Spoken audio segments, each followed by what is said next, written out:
Reka mbasuhuze cyane kandi bifuza kugubwa neza mwese mudukurikiye gatanu kuri gatanu aho muherereye hose mu mpande enye z'igihugu, mbabwire ngo mukomeze mugubwe neza.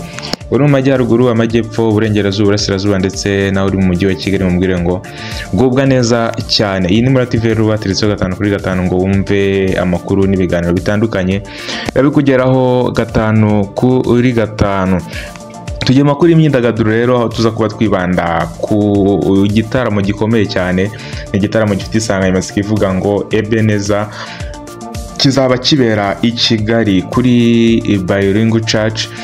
Ni itorero ry'Abadivantisiti b'umunsi wa karindwi riri hariya i Remera, ubwo ni mu mujyi wa Kigali birumvikana. Komeza ubane natwe tuze tuvuga byinshi cyane kuri iki gitaramo. Ese ni bande batumiye muri iki gitaramo?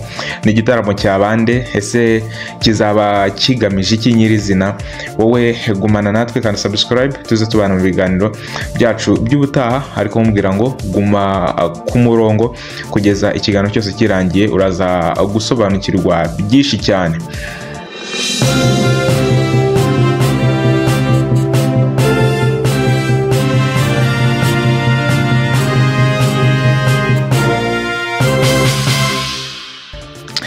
Ni korali yitwa God's Flock Choir yo mu itorero ry'Abadivantisiti b'umunsi wa karindwi yitwa Kaminuza. Iryo torero rikaba riri mu karere ka Huye, aho rero ari itorero ryigamo abanyeshuri b'Abadivantisiti b'umunsi wa karindwi biga muri Kaminuza y'u Rwanda ishami rya Huye. Rero God's Flock Choir yo mu itorero ry'Abadivantisiti b'umunsi wa karindwi muri Kaminuza y'u Rwanda igiye kwizihiza isabukuru y'imyaka 30 imaze ikora umurimo wo kwamamaza ubutumwa bwiza binyuze mu ndirimbo. Rero ikazabinyuza mu gitaramo gikomeye cyane kizaba kiba ku itariki 8 z'ukwezi kwa 11 2025. God's Flock rero ni korali yashinzwe mu mwaka w'1995. Rero ikaba yatumiye abantu bose mu birori rero byo kwizihiza isabukuru y'imyaka 30. Kizaba ari igitaramo gishyushye cyane, igitaramo kizaba gishyushye, aho rero nkuko twagiye tubigarukaho kiza ku itariki 8 Ugushyingo, ubwo no ku kwezi kwa 11 kuri imbere twegereje 2025.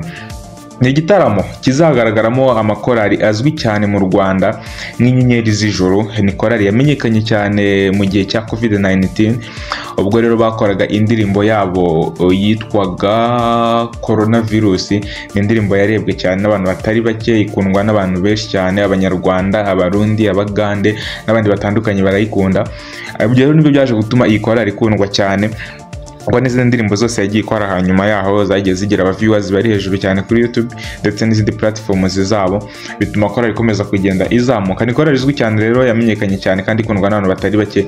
Izaba ari mu gitaramo cya God's Flock tariki 8 z'ukwezi kwa 11. Babane kandi na korali yitwa The Way of Hope, nayo ni korali izwi cyane mu mujyi wa Kigali, abantu bose barayizi. Ni korali iri mu zigezweho kandi zikunzwe cyane hano mu Rwanda mu itorero ry'Abadivantisiti b'umunsi wa karindwi. Bazaba bari kumwe kandi na korali yitwa Abahamya ba Yesu. Ni korali rero Abahamya ba Yesu basengera ku Muhima, aho rero banavuze ko kwinjira muri iki gitaramo bizaba ari ubuntu ku bantu bose. Bivuze ko nakugira impungenge ngo se ngo nzishyura tike ngo nzayakura he yo kwinjira, wapi rwose ibi babitanzeho umucyo. Baravuga ati igitaramo kizaba ari ubuntu, timuzaze dushime Imana. Reka twirebere rero amavu n'amavuko. Iyi korali yatangiye ite? Ese korali igitaramo nyirizina kiri mu yihe nsanganyamatsiko? Insanganyamatsiko yacyo bayisemo kubera iki? Turahera rero mu mwaka w'1995 aho korali God's Flock rero yatangiye urugendo rwo kwamamaza ubutumwa ndetse no gukomeza imitima binyuze mu ndirimbo. Yashinzwe n'abasore 5 bari bafite icyerekezo. Aba basore rero harimo uwitwa Emmanuel Rukagana, hakazamo Ndizeye Fred, hakazamo Kamanzi Desire, hakazamo Igisa n'abagabo Jotam, hakazamo na Rutikanga Marie Louis. Imbere rero iyi korali igishingwa ni muri iyo myaka, ubwo mu mwaka w'1995 nibwo iyi korali yitwaga Haleluya igishingwa yashinzwe iri ku izina rya Haleluya, ariko nyuma yaje guhiba rero yahindurirwa izina yitwa God's Flock mu rwego rwo gutangira icyiciro gishya cy'umurimo wayo ku buyobozi bwa Emmanuel Rukagana. Ahangaha nibwo iyi korali yaje kuba ihindurirwa izina rero. Hanyuma rero nkuko mwabyumvishe mwayo mazina atanu twabahaye, Emmanuel, Ndizeye Fred, Kamanzi Desire, hakazamo Jotamu ndetse na Rutikanga Marie Louis. Yari korali y'abasore batanu, byari itsinda ntabwo yari korali, mbese muri make ritaraba korali yari ikiri itsinda ry'abantu batanu, ariko nyuma iza guhindurirwa izina rya God's Flock mu myaka rero 1998 n'1999. Iyi korali yakiriye abakobwa ba mbere bari barimo Jacqueline Tuyisenge uzwi cyane nka Mama Longine, hakazamo Esperance Murerabana uzwi nka Mama Dieu Merci, ndetse na Emeline Musabuwera. Kubera rero izina Haleluya ryari risanzwe rikoreshwa n'indi korali kuwa 20 Ukuboza 20 Ukuboza, ubwo hari mu kwezi kwa 12 mu mwaka wa 2002 bafashe icyemezo rero cyo kwita iri tsinda ryabo ryari itsinda ry'abantu bake cyane ni ryaba rikitwa Haleluya, ahubwo bahita baryita God's Flock Choir cyangwa se korali umukumbi w'Imana. Nyuma rero y'imyaka 30 God's Flock yaje kuba rero itegura igitaramo kizabera kuri Kigali Bayorengo Church cyangwa se KBC, ni hariya i Remera mu itorero ry'Abadivantisite munsi wa karindwi. Igitaramo rero kizitabirwa n'amakorali akunzwe cyane hano mu Rwanda nk'uko twayavuze haruguru, ni The Way of Hope y'i Remera, hakazamo abahamya ba Yesu Family Choir yo ku Muhima, hakazamo rero n'inyenyeri z'ijuru. Abangaba rero inyenyeri z'ijuru nabo mu itorero rya Mahembe ari no mu murenge wa Mahembe ubwo ngubwo mu karere ka Nyamasheke. Abazitabira iki gitaramo bazagaragara. Biteganyijwe ko rero inyenyeri z'ijuru Choir izwi cyane kubera indirimbo zayo nka Coronavirus, isi twayiriyemo amarira menshi, indirimbo yitwa Ibihombo. Izaba rero iri mu gitaramo izaba iri mu iki gitaramo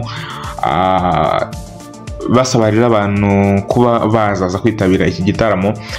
Bati abakunzi babo bose bazaze n'ubundi mu iki gitaramo, itabira iki gitaramo bifatikanye na korali God's Flock kwizihiza iyi sabukuru. Umuyobozi rero wa God's Flock Choir cyangwa se korali umukumbi w'Imana yitwa Daniel Uzayisenga, yasobanuye impamvu bahisemo rero ko igitaramo cyabera i Kigali. Yavuze rero ko yabivuze mu magambo ati intego yacu ni ukwegera abakunzi bacu mu gihugu hose ndetse no hanze yacyo kugira ngo twizihirize hamwe isabukuru idasanzwe. Turashaka rero kongera guhura n'abagize uruhare mu rugendo rwacu rw'imyaka 30. Yanatangaje rero ko iki gitaramo kizanyuzwa live kuri YouTube channel ya korali God's Flock kugira ngo abatazabasha kuhagera bazabashe kugikurikirana live. Yaragize ati kwinjira n'ubuntu, ubishaka wese cyangwa se uwumva abihatiwe n'umutima we ati azaze yifatanye natwe, hazaze rwose amarembo rugure kwinjira n'ubuntu. Daniel yashimangiye ko kwinjira ari ubuntu mu buryo bwo gusangiza bose ubutumwa bw'urukundo ndetse n'ubuntu bw'Imana. Turashaka ko buri wese aza akumva ubutumwa akanifatanya natwe mu byishimo byo gushima Imana ku byo yagiye dukorera mu myaka rero 30 ishize. Yanasabye abanyamuryango ba kera ndetse n'abagize n'abigeze kuba abafatanyabikorwa b'iyi korali kuzaza kwifatanya nabo ndetse no gutumira abandi bantu kugira ngo igitaramo kizarusheho kugenda neza cyane. Mu myaka 30 ishize God's Flock Choir imaze gushyira hanze alubumu z'amajwi, ubwo ni audio, alubumu zigera kuri 6 ndetse na alubumu 3 z'amashusho. rero izi ndirimbo zose zikaba ziboneka kuri YouTube channel yabo yitwa God's Flock Choir Kaminuza. Baherutse gusohora indirimbo nshya yitwa Nzaririmba, turaza gupininga pin yayo hasi muri comment ku buryo ushobora kuba wayigeraho ukayibona mu buryo bukoroheye. Ku itariki 21 Ukuboza 2022 indirimbo yabo umuhanzi w'icyatwa yabaye ya mbere mu ndirimbo za ASEPA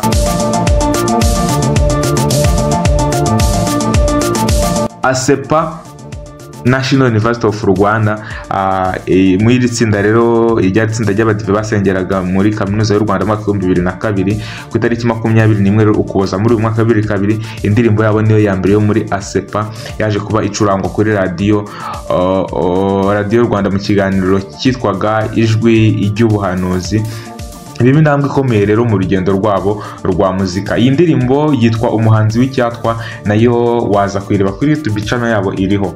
Korali rero God's Flock yiteguye kwakira abantu bose mu gitaramo cy'amateka cyo kwizihiza imyaka 30 kizabera kuri Kigali Bayerengo Church ku itariki 8 Ugushyingo 2025.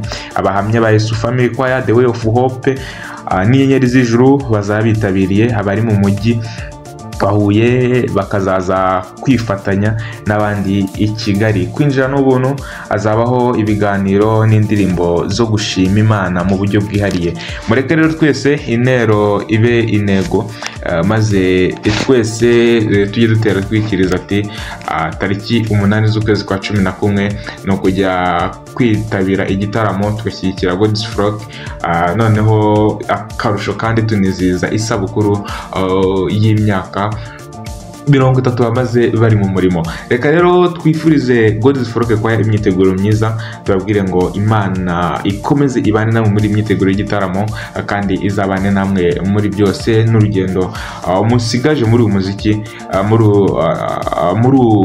uyu muziki wo guhimbaza Imana cyangwa se muri umurimo wo gukorera Imana mubicishije mu bihangano by'indirimbo. Nyagasani akomeza abane namwe kandi abateze indi ntambwe.